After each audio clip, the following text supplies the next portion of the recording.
Bentornati o benvenuti ad un nuovo appuntamento con The Collection, la rubrica che racconta sia il lato sportivo che quello estetico di ogni singola squadra NBA. Siamo a 700 iscritti e ringraziandovi di questo chiedo a chi ancora non l'ha fatto di cliccare su iscriviti. Ci si mette un secondo e non costa nulla, in modo da poter conoscere la prossima storia da collezione. Detto questo, possiamo cominciare con il racconto sui Cleveland Cavaliers.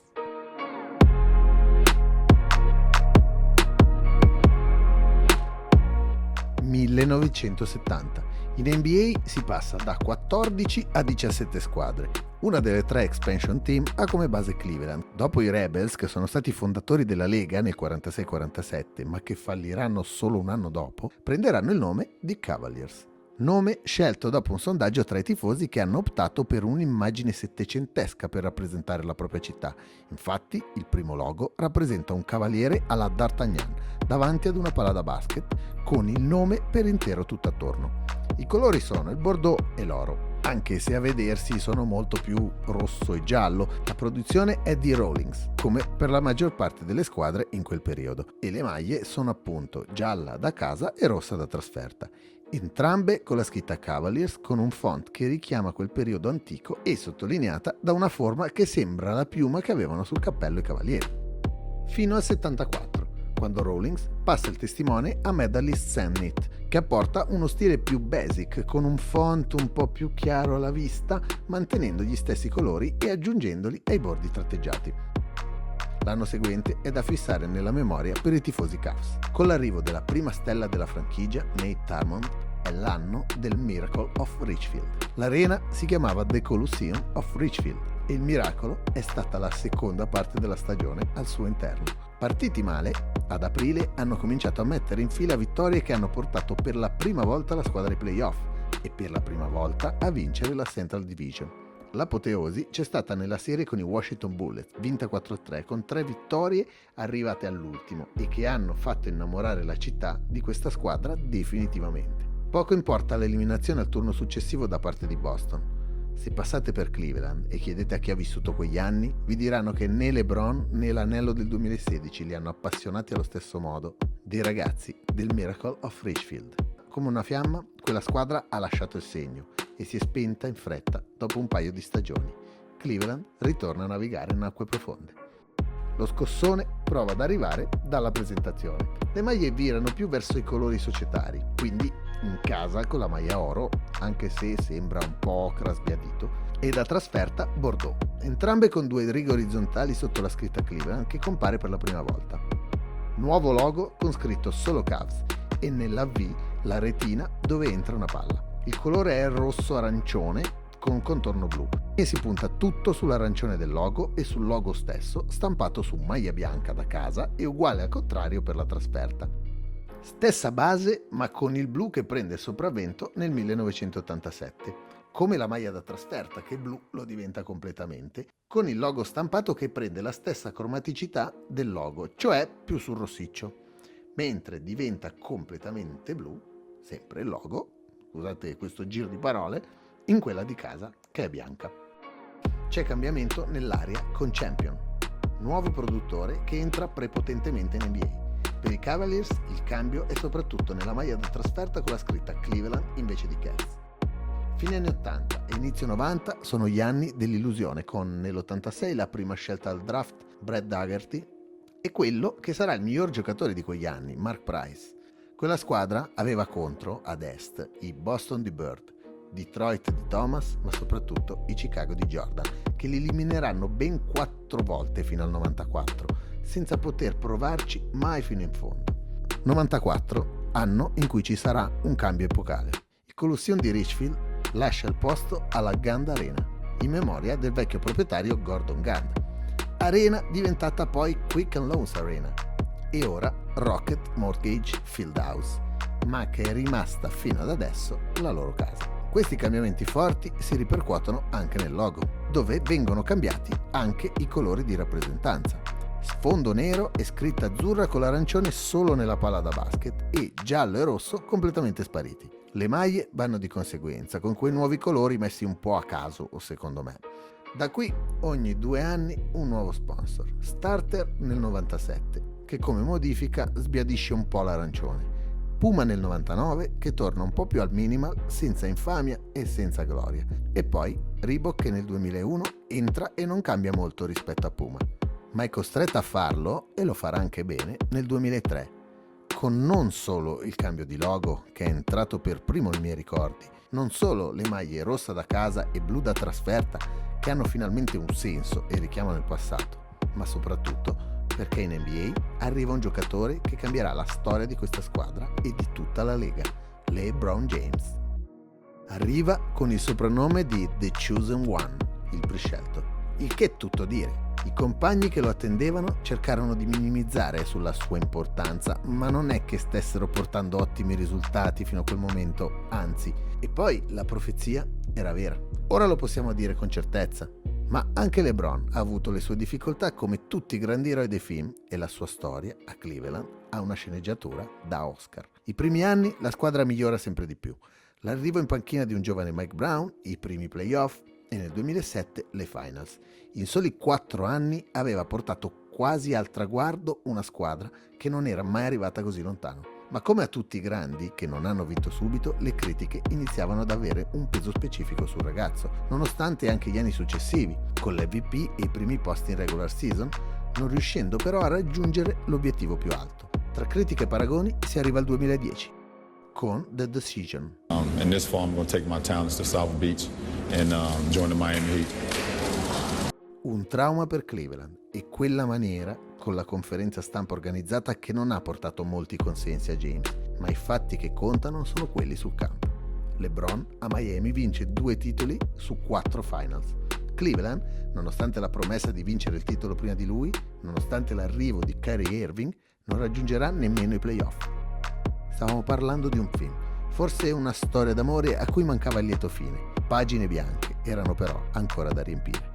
Nel 2014 il grande ritorno, e dopo una stagione di assestamento e l'arrivo di pedine importanti come Kevin Love e J.R. Smith e la maturazione di Irving, nel 2015 i Cavs tornano per la seconda volta alle finals contro quelli che saranno per 4 anni consecutivi i loro rivali storici, che li batteranno al primo colpo. Ma nel 2016 il film arrivò al suo climax, con una rimonta mai vista nella storia di tutta la Lega. Sotto 3-1, con la squadra che ha battuto il record dei Bulls di Jordan in regular season con le 73 vittorie, vengono fuori 3 vittorie di fila che entrano nella storia, con l'apoteosi finale che racchiude tutto il gioco in 2 azioni: LeBron in difesa e Kyrie in attacco. Ringrazio ancora di non aver dormito quella notte e di essermi regalato un ricordo indelebile delle 5 del mattino. And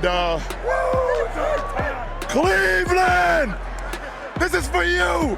Questo grido e la maniera in cui l'unico titolo è arrivato in città sono il riassunto perfetto per la storia di una franchigia con il cuore così grande.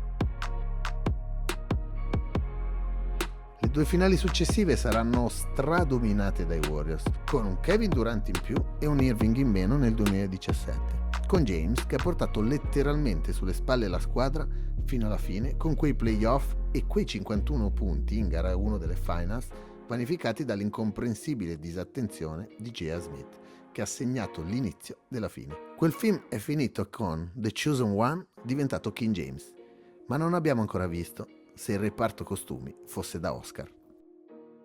Dopo il cambio con Reebok del 2003, Adidas nel 2006 si prende la NBA e anche a Cleveland inizia a sfornare maglie come se non ci fosse un domani. Per la prima volta i Cavaliers hanno la terza maglia, che è la bianca usata in casa, e le altre 2 rimaste uguali spostate a rossa da trasferta e blu alternate. Nel 2008 vengono aggiunte 2 throwback, la prima uguale a quella del 70 e la seconda uguale anch'essa ma con una nuova colorazione. L'anno seguente si passa agli anni 80 con lo stesso principio, la prima uguale identica e la seconda con un vero bordeaux mai visto prima e niente male aggiungerei. Nel 2010 va via LeBron, il logo viene rimarcato con un giallo quasi fosforescente e il blu un po' più sbiadito. Le maglie da casa da trasferta tornano sul minimal e la terza nera chiamata Special, cambiata nel 2011 con quella blu che trovo iconica per quel periodo, nonostante sparisca l'anno successivo per lasciare il posto a quella con base gialla, ma per tornare di nuovo nel 2014 con l'aggiunta di una gialla usata solo per la partita di Natale, come andava in quegli anni per le squadre che giocavano il 25 dicembre.